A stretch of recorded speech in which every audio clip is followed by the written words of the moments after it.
Léonard, tu as bien suivi la liste.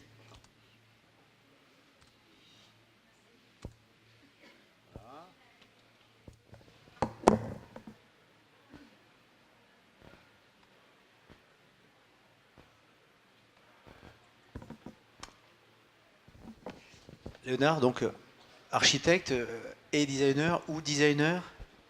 Oui, j'ai une formation d'architecte à la base et j'ai collaboré dans des agences en Suisse et en France pendant de nombreuses années avant de démarrer mon studio l'année dernière.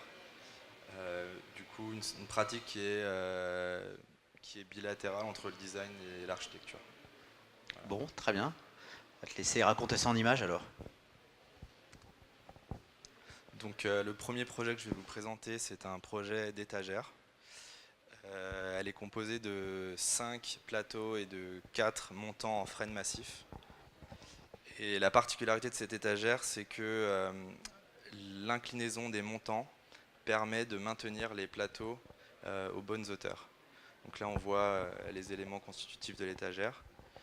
Elle peut être transportée à plat pour minimiser les coûts et facilement assemblable par l'utilisateur.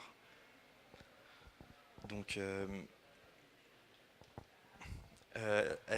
pour l'assembler, en fait, elle utilise seulement 2 vis, une au sommet de chaque triangle de la structure. Et donc en fait, la difficulté, c'était la précision pour effectuer les percements dans chaque plateau. Donc il y a 4 percements par plateau, et c'est en fait l'écart entre ces percements qui vient définir la hauteur de chaque planche par rapport à la structure triangulaire. Et comme la structure est triangulaire, elle du coup contrevente l'étagère. L'étagère ensuite le frêne est teinté avec une teinte naturelle et ensuite verni. Donc voilà, on voit le détail avec l'inclinaison des montants. Ce qui était intéressant, c'était le travail de la structure et le travail des assemblages qui donnent naissance à une forme singulière de l'étagère. Donc ça, c'est un autre projet.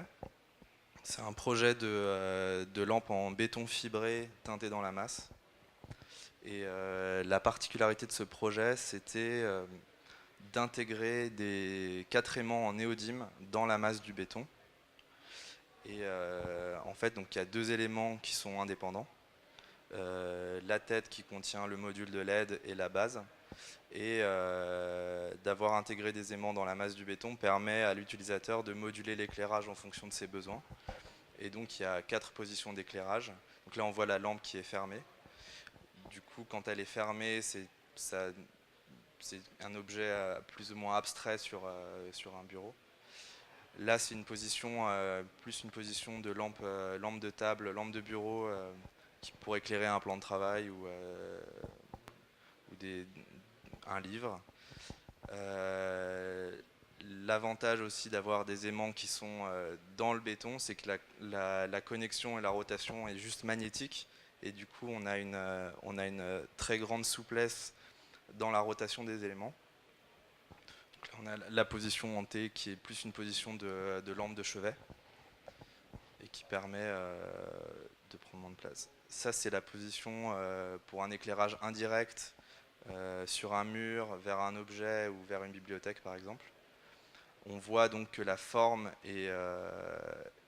découle un peu de ces 4 positions différentes, avec un demi-cercle qui permet la prise en main de la lampe et une partie plate qui permet à la tête de la lampe de venir se positionner verticalement dans cette position.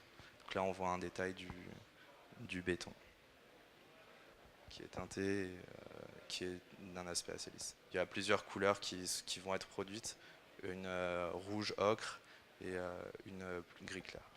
Ça c'est un autre projet, c'est un projet d'un système de table que j'ai développé pour la scénographie de l'exposition Réinventer la scène au pavillon de l'Arsenal l'année dernière.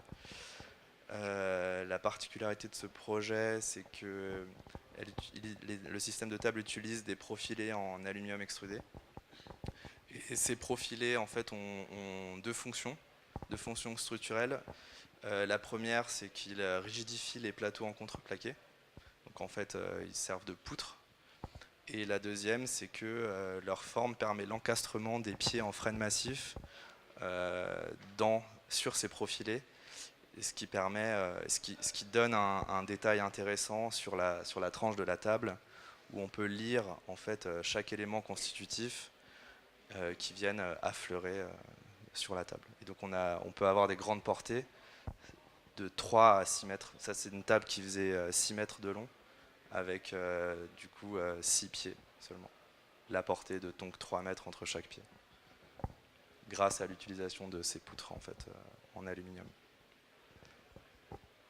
Et donc le système est déclinable pour des bancs, pour d'autres choses.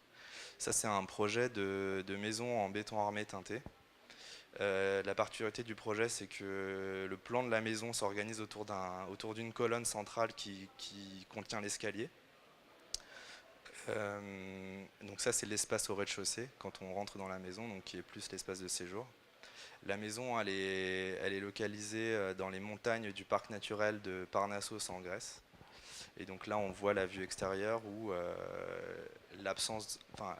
l'unicité de la colonne au rez-de-chaussée permet d'avoir un espace complètement ouvert sur le paysage. Et donc on voit à l'étage, ça c'est le plan de l'étage, les chambres et la salle de bain. Et donc les murs de partition en béton des chambres sont structurels. Ils permettent de reprendre les charges du plancher et de la toiture et de venir les amener sur cette colonne centrale. Cette colonne centrale donc, qui descend ensuite au niveau -1 et qui est en fait encastrée à l'aide de murs de refend dans les fondations de la maison. Et du coup, ça c'est l'étage plus technique avec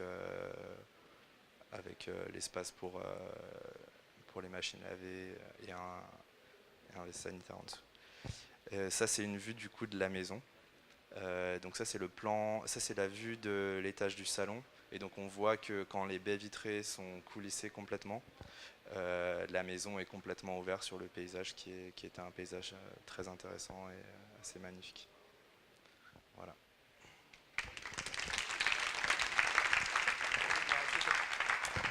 Merci, on va rester sur ce beau paysage.